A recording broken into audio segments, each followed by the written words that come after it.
Hello friends, welcome back to my channel. আশা করি সবাই ভালো আছো। আমিও ভালোই আছি। তোমরা কে বিশ্বাস করছো এই যে বেচু আর বেচুর দালাল দিদির মধ্যে একটা রিয়েল ফিকশন লেগেছে? এই ব্যাপারটা নিয়ে তোমরা কে এটাকে সত্য বলে মেনে নিয়েছো সেটা আমাকে একটু জানিও। অ্যাকচুয়ালি এটা আমরা জানি যে এই জিনিসটা ভবিষ্যতে হবে। অনেকটা মনে হচ্ছে না যে আমরা ফিউচারে চলে গেছি? ওদের এই ফিকশনগুলো দেখে মনে হচ্ছে না যে এই জিনিসটা যেটা ভবিষ্যতে হবে বলে আমরা জানি, সেইটা যেন এখন আমরা দেখতে পাচ্ছি অ্যাজ এ ট্রেইলার। এক্স্যাক্টলি। এটা হলো সিনেমাটা আসতে চলেছে। তার আগে ট্রেলারটা জাস্ট রিলিজ করলো। এটুকুই তোমরা আহ ধরে নিতে পারো। আসল গল্পটা এখনো এসে পৌঁছয়নি। এটা হলো জাস্ট একটা ট্রেইলার যেটা আমরা এনজয় করছি। এখন অভিনেতা, অভিনেত্রী কতটা এফিশিয়েন্ট সেটা তো একমাত্র আসল মুভিসটা রিলিজ হলেই বোঝা যাবে এবং সেটা ভিউয়ার্সরা কতটা অ্যাকসেপ্ট করছে তাদের অ্যাক্টিং স্কিলটাকে। তো সেটার উপর পরবর্তীকালে আমরা জানতে পারবো তার রিভিউয়ের মাধ্যমে। মানে ভিউজটা কীরকম হচ্ছে? ভিউজ, সবই তো ভিউজের খেলা, তাই না?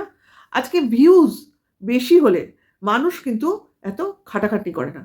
আমাকে তো লোকে দেখবেই। আমি যা দেখাবো তাই লোকে দেখবে। আমি ঘুমানোটাও দেখাতে পারি, আমি জাগাটাও দেখাতে পারি, আমি আলস্য লাগছে, কাজ করতে ইচ্ছে করছে না সেটাও দেখাতে পারি। আমি বসে আকাশ দেখছি সেটাও দেখাতে পারি। আমি খাটিয়ায় শুয়ে আকাশের চাঁদ দেখছি আমি সেটাও দেখাতে পারি। আমি টিভি দেখছি সেটাও তোমাদের দেখাতে পারি। মানে আমি আমার সব মুভমেন্ট দেখাতে পারি এবং সেটা আমার কনটেন্ট করতে পারি। কিন্তু যখন দেখব আমার ওই ভিউজটা কমে গেছে, অর্থাৎ আমি যেটা আ পেতাম, যেটার উপর বেস করে আমার এই বাড়িটা, আমার ফ্যামিলিটা, আমার পুরো পরিবার, ঠিক আছে? ইভেন মি অলসো দাঁড়িয়ে রয়েছে সেইখানে, সেই ভিউজটা যদি আমার না আসে, তাহলে কি করে হতে পারে? দেখো সামনে কিন্তু অনেক খরচ। সে খরচের লিস্ট মোটামুটি বেচু তার প্রতিটা ভিডিওজে তোমাদের ধরিয়ে দিচ্ছে। যেমন এই মুহূর্তে বেচুর একটা কি প্রয়োজন? তার মার ফোনটা খারাপ হয়ে গেছে। আরেকটা ফোন কেনা প্রয়োজন। কিন্তু বেচুর অসুবিধা। আচ্ছা, বেচুর এখন বাড়ির সামনের গেটটা তৈরি হওয়া দরকার। কিন্তু বেচু কিছুতেই বালি, সিমেন্ট ইত্যাদি আনতে পারছে না। বালির কথাই বেশি করে বলে, সিমেন্টের কথা বলে না, ধরে নাও। তো সেক্ষেত্রে পয়সার প্রয়োজন, যেটা বাঁচাবার জন্য বাবা অর্ধেক তোমার লেবারের কাজ করে দিচ্ছে, কাজেই পয়সার প্রয়োজন এখানেও। দেন খাওয়া-দাওয়ার চিন্তা ওরা করে না। কারণ জমির সব জিনিসই যখন পাওয়া যায়, তখন খাওয়ার চিন্তার কোনো ব্যাপার নেই, জ্বালানিরও চিন্তার ব্যাপার নেই। কারণ গাছের পাতা, কাঠ এগুলো তো পড়ছেই, সেগুলো পুড়িয়ে রান্নাও হচ্ছে। কাজেই গ্যাস আমি নিই বা না নিই, আমি রান্নার জ্বালানি পেয়ে যাব এবং এট লিস্ট ডালে ভাতে থাকতে পারবো। তার জন্য আমার ভিউজ প্রয়োজন নেই। কিন্তু ভিউজ প্রয়োজন কিসে? আমার বাড়িটা মেইনটেইন করতে। অর্থাৎ মা তো বৃদ্ধ হয়েছে, বয়স্ক। কাজেই সে কি আর এত খাটনি খাটতে পারে? আর বেচারা বেচুর এখন আর খাটনির অভ্যাস নেই। কাজেই এখন তাকে একটা মেইড রাখতে হলে বেশ ভালো পরিমাণ টাকা অফার করতে হবে। সেটা করতেও কিন্তু বেচুর যথেষ্ট স্ট্রাগল করতে হচ্ছে। কারণ এমনিতেই মেইডরা রাজি হয় না তারপরে আবার বেশি পয়সা অফার করে যদি মেইডকে সন্তুষ্ট করতে হয় সেটাও আবার একটু আম প্রবলেমেটিক হয়ে যাবে বেচুর পক্ষে। প্লাস বেচুর কিছু আম ক্রাইটেরিয়া আছে, বেচুর কিছু শখ আছে, বেচুর কিছু আহ্লাদ আছে, ছেলের বায়না আছে। এই সবগুলো মেটাবার জন্যও তো ভিউজ লাগবে, তাই না? যেটা কিনা বেচুকে রেভিনিউ এনে দেবে। প্লাস সবথেকে বড় প্রবলেম যেটা বেচুর বিভিন্ন কেস কামারির জন্য টাকার প্রয়োজন। সেটা তো একমাত্র ভিউজ থেকেই আসে না? সেটা যদি না আসে তাহলে সে কিভাবে কেস চালাবে বুঝতেই পারছো? আশা করি তোমরা বুঝতে পারছো। আর তারপরে যে প্রবলেমটার কথা বেচু নিজে মুখে তার লাইফে গতকালের বলল যে সামনে ছেলেটাকে স্কুল চেঞ্জের প্রয়োজন। অর্থাৎ এখন যে স্কুলে আছে সেখানে আর রাখবে না। একটা নতুন কোনো ইংলিশ মিডিয়াম স্কুলে দিতে চায়। Point to be noted. English medium স্কুলে দিতে চায়। কিন্তু সেখানে ভর্তি করতে গেলে তোমরা নিশ্চয়ই জানো কত পরিমাণ টাকার প্রয়োজন। বাড়িতে পড়াবে কে বেচু? ইংলিশ মিডিয়াম স্কুলে ভর্তি করতে চাও? বাংলাই সে ঠিকমতো শিখে উঠতে পারল না। সে পড়বে ইংলিশ মিডিয়ামে, গাইড করবে কে? টিচার কে আসবে? বাড়িতে কোনো টিচার কি আসে? সেই ম্যাডাম বা পিসি কাউকেই তো আমরা এখনো দেখতে পেলাম না। তার উপস্থিতি বুঝলাম না। শুধুমাত্র কথায় শুনলাম। আচ্ছা, ঠিক আছে। এইবার সেই ম্যাডাম বা টিচার যদি ইংলিশ মিডিয়ামের স্টুডেন্ট পড়াতে পারে, তো সেক্ষেত্রে তার ফিসটাও তো অনেক হবে। অবভিয়াসলি হবে। এবং দিনে এই ফিস বাড়বে বই কমবে না। অর্থাৎ একটা টিচার দিয়ে হবে না। কারণ স্টুডেন্ট যত বড় হবে, উঁচু ক্লাসে উঠবে তো পড়ানোর ভ্যারাইটিটাও বেড়ে যাবে। তো খরচ তো আছে। প্লাস বাড়িতে গাইডেন্স দিতে গেলে টিচার তার প্রচুর প্রয়োজনই। কারণ ইংলিশ মিডিয়ামের স্টুডেন্ট, তাকে তো বাড়ির লোকজন কেউ দেখাশোনা করতে পারবে বলে আমার মনে হচ্ছে না। ঠিক আছে? না ইংলিশ মিডিয়ামের স্টুডেন্টকে বেচু নিজে দেখতে পারবে, না তার বাবা দেখতে পারবে, ঠাম্মা দেখতে পারবে। কাজেই পুরোপুরি এটা ডিপেন্ডস করবে শুধুমাত্র টিউটর যিনি তার উপর। কাজেই এতগুলো জিনিস বেচুর বিবেচনার বিষয়। তার জন্যই বেচুর একটু কপালে ভাঁজ পড়ছে ভিউজের তোমার রেটটা দেখে। দেখো ভাই, এগুলো তো ম্যাটার করে, কারণ তুমি যদি টোটালি ইউটিউবের উপর ডিপেন্ডেন্ট হও তাহলে কিন্তু তোমাকে এই জিনিসগুলো ভাবনা চিন্তা করাবেই, ঠিক আছে? কিন্তু ব্যাপারটা হচ্ছে আমাদের যেটা প্রশ্ন, ছেলেটাকে স্কুল চেঞ্জ করবে অবভিয়াসলি, কিন্তু যে প্রশ্নটা আমিও ওই লাইভের কমেন্টস বক্সে করেছি, বাচ্চাটা তো এখনো অবধি নিজের নামটাই লিখতে পারলো না, নিজের নাম টাইটেল সহ লিখতে এখনো পারলো না। এগুলো কিন্তু আমরা ছোটবেলা থেকেই বাচ্চাদের অক্ষর জ্ঞান করিয়ে এইটা ফার্স্টে শেখাই, যে নিজের নাম একবার ইংলিশে লিখবে, যেটা তোমার ইজিয়ার হয় দেন বাংলায় নাম লেখার তুলনায়, ঠিক আছে? তো এটা তো বিশাল ব্যাপার না? একে তো অক্ষর জ্ঞান, তারপরে রস্যিকার, আকার, রিকার, নামে তো রস্যু, দীর্ঘু, হ্যাঁ? এগুলো এখনো কিন্তু ছেলেটা এসবের সঙ্গে পরিচিতি লাভ করেনি আমার যদ্দূর মনে হচ্ছে, ঠিক আছে? কারণ এখনো সে স্লেট, এখনো কিন্তু খাতা পেন্সিলে আসেনি। বুঝতে পারছো? কি করুণ পরিস্থিতি বাচ্চাটার। মানে অবাকই লাগে। ৩ বছর থেকে ৪ বছর বলবে, ১ বছর তো বাচ্চাটা মার সঙ্গে নেই। তাহলে মা কি কিছু শেখায়নি? হ্যাঁ, সেটাও একটা ম্যাটার। মা শেখাচ্ছিল, সেটা আমরা দেখেছি। কিন্তু মাঝখানে যে ১ বছরের ভাইটাল টাইম ৩ থেকে ৪, এই যে মাঝখানের ১ বছর, এর মধ্যে কিন্তু বাচ্চারা কিন্তু প্রতিদিন একটু, একটু করে শেখে। কাজেই ৩৬৫ দিনে, তার থেকে বেশিই হয়েছে, কম নয়। অনেকটা শিখে যাওয়ার কথা, অনেকটা শিখে যাওয়ার কথা। সেই তুলনায় তার প্রোগ্রেস কিচ্ছু হয়নি। তার মানে এখানে বোঝা গেল মা যতটুকু চেষ্টা করত, তার থেকে অনেক কম চেষ্টা তার বাড়ির বাকি ৩ জন মেম্বার করেছিল একটা বাচ্চাকে আ বড় করার জন্য। যাই হোক, আসল যে প্রবলেমগুলো আমরা তুলে ধরার চেষ্টা করলাম, কিন্তু বেচুকে কিছু জিনিস আমার এবার বলার আছে। সেটা হচ্ছে, বেচু চেষ্টা করছে একটা ঝামেলা দেখিয়ে ওয়াইটিতে ভিউজ বাড়াবার চেষ্টা করতে। কারণ সে বুঝে গেছে যে দর্শকরা, ভিউয়ার্সরা প্রবলেম দেখতে ভালোবাসে। কাজেই সেই প্রবলেম ক্রিয়েট করার চেষ্টা চলছে এই ওয়াইটিতে।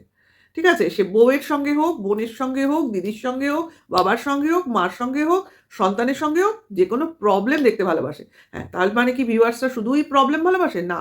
প্রবলেমে পড়া দেখতে ভালোবাসে, এবং তারপরে যেটা বেশি দেখতে ভালোবাসে সেটা হলো কিভাবে সেই প্রবলেম থেকে সে উদ্ধার পেল, এটা দেখার। অর্থাৎ একটা পুরো সিনেমা, মানে শুরু থেকে শেষ, এইটা দেখতে ভালোবাসে ভিউয়ার্সরা। হ্যাঁ, সেই জন্যই এই প্রবলেমের শুরু থেকে আবার করা হলো। কারণ এই মুহূর্তে আমার মনে হয় না কোথাও আমরা সৌমালির কন্ট্রোভার্সি নিয়ে কথা বলছিলাম। শুধুমাত্র একটাই কথা চলছিল যে বেচুর মা কেন সৌমালিকে ত্যাগ করেছিল, সেটা নিয়ে কথা চলছিল। কিন্তু সেটাকে এখন বেচু নিয়ে আসলো তার দিদির প্রেস্টিজ বাঁচাবার ইস্যুটাকে নিয়ে। অর্থাৎ সৌমালিকে নিয়ে কেন কিমা কন্ট্রোভার্সি করছে, কিন্তু কিমা কিন্তু ইদানিংকাল সেরম কিছু বলছিল না। তাহলে এগুলো উত্থান করার মানে কি? অর্থাৎ আমরা তো দেখছিলাম না যে সৌমালিকে নিয়ে সেভাবে কিমা এখন বিজি রয়েছে। কাজেই সেখানে বেচুর কেন মনে হলো যে এই জিনিসটাকেই এখন ফোকাস করতে হবে? কাজেই বোঝা যাচ্ছে কিছু তো একটা ব্যাপার আছে, মানে কি তুলে আনবে, এইভাবে তুলে আনার চেষ্টা করছে। অর্থাৎ একটা ভাই বোন ব্যাপার ক্রিয়েট করার চেষ্টা করছে। যাই হোক, সেটা কথা না। কথাটা হচ্ছে, প্রবলেমটা যদি মিথ্যে হয় তাহলে কি হবে?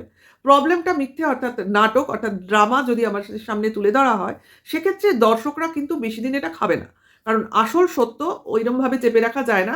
কোনো না কোনোভাবে এটা ডিসক্লোজ হবেই। আর যদি জিনিসটা রিয়েল হয়, তো তার বহিঃপ্রকাশ কিন্তু অন্যরকম হবে। অর্থাৎ এটা এতটাও ইজি নয় যে বেচু কিমার বিরুদ্ধে এইসব কথা বলছে আর কিমা শুধু তার চ্যানেলে বসে বসে চোখের জল ফেলছে। এটা এতটাও মানে আমাদের হজম করা সম্ভব হচ্ছে না। আমরা তো পরিষ্কার দেখতে পাচ্ছি, এটা যদি রিয়েল হতো তাহলে কিমা এতক্ষণে বেচুকে তার আসল অকাত দেখিয়েই ছাড়তো। হ্যাঁ, বসে বসে চোখের জলের অপব্যবহার করতো না। এটা সম্ভব না। এটা কিমার চরিত্রের বিপরীত বহির্মুখ একটা দিক দেখানো হচ্ছে, বা আমাদের ফলস পজিশন চেনানো হচ্ছে। কাজেই সেটা কথা না। কথাটা এতটাও ইজি নয়, কারণ বেচু জানে যে এট লিস্ট কিমা দালালের বিরুদ্ধে সে মুখ খুলেছে। কাজেই এই মুখ খোলাটা যদি অরিজিনাল হয়, তাহলে কিন্তু তার এই ওয়াইটিতে টিকে থাকা, মানে সম্মানের সঙ্গে টিকে থাকা কিন্তু একদমই সম্ভব হবে না। কারণ যে পরিস্থিতিতে বেচু আজকে দাঁড়িয়ে, অ্যাকচুয়ালি এই পরিস্থিতিটা কিমাই সৃষ্টি করেছে। ঠিক আছে? কারণ তাহলে বলবে যে এত বড় ব্লগার আর কিনা একে তুলে ধরলো একটা ছোট কন্ট্রোভার্সি ক্রিয়েটর। এক্স্যাক্টলি তাই করেছে। যখন টিনা বেচুর থেকে দূরে চলে গেছে, ঠিক আছে? ওদের মধ্যে আর কোনো রিলেশন থাকেনি, এমনকি চ্যানেলের অধিকারও টিনার কাছে থাকেনি। সেক্ষেত্রে বেচু সেই সময় যে পরিমাণ সাবস্ক্রাইবার হোল্ড করেছিল টিনা সহ ওই চ্যানেলের, সেই চ্যানেল থেকে সেই সাবস্ক্রাইবার থেকে আজ পর্যন্ত যে সাবস্ক্রাইবার বেচুর বেড়েছে সেটা কিন্তু খুব বেশি বাড়েনি। ঠিক আছে? খুব বেশি হলে ২০-২৫, আমি যদি খুব ভুল না বলি। ঠিক আছে? এই যে ২০-২৫ হাজার সাবস্ক্রাইবার না, এইটাই হচ্ছে কিমার জন্য বাড়া সম্ভব হয়েছে। কিন্তু তার আগের যে ভিউয়ার্স সাবস্ক্রাইবারগুলো ছিল সেটা টোটালি ছিল এদের সম্মিলিত প্রয়াসে তৈরি। শুধু বেচুর প্রয়াসে কিন্তু অতগুলো সাবস্ক্রাইবার আসেনি। এবং অবশ্যই এর পেছনে সৌমালিরও কিছু অবদান আছে। কারণ ওই সময় সৌমালিকে নিয়ে প্রচুর পরিমাণ কন্ট্রোভার্সি হয়েছিল। সেটারও একটা নমুনা। কাজেই বুঝতেই পারছো বেচুর শুরু থেকে শেষ পর্যন্ত চ্যানেলটা দাঁড়িয়েই রয়েছে কন্ট্রোভার্সির উপর। কারণ এই চ্যানেলটা শুরু হয়েছিল সৌমালির ওপর কন্ট্রোভার্সিকে নিয়ে।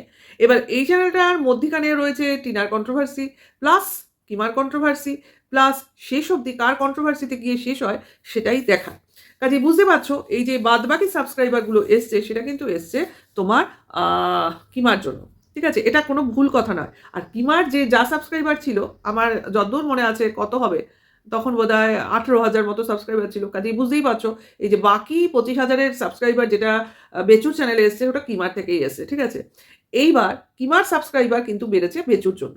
ঠিক আছে? সেটা আবার বেচুরও সাবস্ক্রাইবার না। অ্যাকচুয়ালি যারা আ সোনা বাবাকে ভালোবাসে তারাই কিন্তু সোনা বাবাকে দেখতে চায় এবং সেই দেখার জন্যই আজকে বেচু কিন্তু সাপোর্ট পাচ্ছে তাদের, এবং তারাই গিয়ে আবার কিমাকে সাপোর্ট করছে। তাই কিমার সাবস্ক্রাইবার বেড়েছে। অর্থাৎ এখানে কিছু সাবস্ক্রাইবার আছে যারা টিনার ছেলেকে বেচুর সঙ্গে দেখতে চায় এবং যেখানে আছে সেখানেই দেখতে চায়। তো সেই ব্যাপারটা দেখানোর জন্যই আজকে তারা সাপোর্ট করছে বেচুকে, এবং এই ব্যাপারটা অর্থাৎ সোনা বাবাকে এখানে রাখার ব্যাপারে যে অগ্রভূমিকা ধারণ করেছে এখনকার দিনে, বলছে না যে আমি যেটা দায়িত্ব নিয়ে হাতে নিয়েছি সেই দায়িত্ব আমি পালন করেই ছাড়বো কিমার কথায়। তো সেই জন্য এরা কিন্তু আবার কিমাকেও সাপোর্ট করছে। অর্থাৎ তারা ধরেই নিয়েছে যে এই সোনা বাবা যদি বেচুর কাছে থাকে তো সেটা সম্ভব হবে কিমার জন্য। কারণ কিমা তার কন্ট্রোভার্সির লেভেল দিয়ে, এবং অবভিয়াসলি এখন বড়দিকেও নিয়ে এসেছিল কিমা। কাজেই এত কিছু প্রয়াস কিমা ঘটিয়েছে, কাজেই কিমাই পারে একমাত্র এই বাচ্চাটাকে তার বাবার কাছে রেখে দিতে এবং কোনোভাবেই যাতে মা না নিতে পারে সেই চেষ্টাটা ভণ্ডুল করতে পারে এই কিমা অ্যান্ড তার টিম। কাজেই বুঝতে পারছো কোথায় সাপোর্টিং সিস্টেমটা দাঁড়িয়ে বেচুর। কাজেই তোমাদের কোথাও মনে হয় যে বেচু এমনি এই সাপোর্টিং সিস্টেমটাকে হাত থেকে যেতে দেবে? আর এই ফালতু কন্ট্রোভার্সি মানে ফালতু আম কিমার বিরুদ্ধে কথা বলে ও নিজের সবকিছু ভণ্ডুল করবে? একদমই নয়। এইটা হচ্ছে মিলিভাগত একটা ভিউজ কামানোর চেষ্টা। অর্থাৎ লোককে চ্যানেলে টানার চেষ্টা, এবং সেটাই করছে। এই দুদিনের ব্যাপার। লোক বুঝে যাবে যখন এটা পুরোটাই ভাওতাবাজি। অবভিয়াসলি লোক এই ব্যাপারে আর মাথা ঘামাবে না। অ্যাকচুয়ালি আমাদের কোনো মাথা ঘামাচ্ছিও না আমরা। আসল সত্যটা তুলে আনার চেষ্টা করছি। যাই হোক, এত কিছুর পরেও একটা কথা বলি যে আমরা যেহেতু এটাকে ট্রেলার হিসেবেই নিয়েছি, কিন্তু ভাই একটা কথা তো সত্যি, নাটক করো আর সত্যি কথা বলো। যাই বলো। বলছো তো বটে। নিজের দিদির হয়ে বেচু বলছে তো বটে। এটা তো মানো। আজকে কিমা চোখের জল নাটক ফেলেই হোক, সত্যিকারেরই হোক, যেভাবেই হোক ফেললো তো বটে। এটাও তো আমরা দেখতে চেয়েছিলাম। এই যে দুজনের মধ্যে একটা ঝামেলা আমরা দেখতে পাচ্ছি, সেটা নাটক হলেও ঝামেলা দেখাচ্ছে তো বটে। এটাও আমরা দেখতে চেয়েছিলাম। কাজেই বুঝতে পারছো, তারা নাটক করুক আর না করুক, আমরা যেটা দেখতে চেয়েছিলাম সেটা আমরা দেখতে পাচ্ছি। এখন পেছনের কি রিজন সেটাও আমরা ধরতে পারছি। কাজেই এখানে বোকা অ্যাকচুয়ালি কারা বনছে? কারা বনছে বলে তোমাদের মনে হয়? অবভিয়াসলি কমেন্টস বক্সে লিখো। কারণ আমরা তো সব জানি, আর ভিউয়ার্সরা আমাদের থেকেও বেশি জানে। এদের পোল খুলে দিতে ভিউয়ার্সরাই যথেষ্ট। আমাদের বলার প্রয়োজন হবে না। আমাদের বলার আগে তারা বুঝে যায়। কাজেই বুঝতে পারছো কোন ভিউয়ার্সদের এরা ট্যাকেল করে। অ্যাকচুয়ালি বেচু তার পুরনো ভিউয়ার্সদের মোল্ড করে তার চ্যানেলে ফিরিয়ে আনার জন্য চেষ্টা করছে, এবং তার জন্যই এই ভালো সাজার চেষ্টা, তার জন্যই এই নাটক, এই রঙ্গমঞ্চ তৈরি, তার জন্যই এইভাবে চলছে একটা ভিউয়ার্সদের বোকা বানানোর প্রচেষ্টা। আশা করি বোঝাতে পারছি। তো নেক্সট ভিডিওয়ে খুব তাড়াতাড়ি আবার তোমাদের সামনে আসবো একটা কন্টেন্ট নিয়ে। ভালো লাগলে লাইক কমেন্টস করবে, আর নেক্সট ভিডিও ওয়েট করবে। নতুন হলে চ্যানেলটাকে সাবস্ক্রাইব করে অল নোটিফিকেশনটা অন করে দেবে। এখনকার জন্য এইটুকু। Tata, by.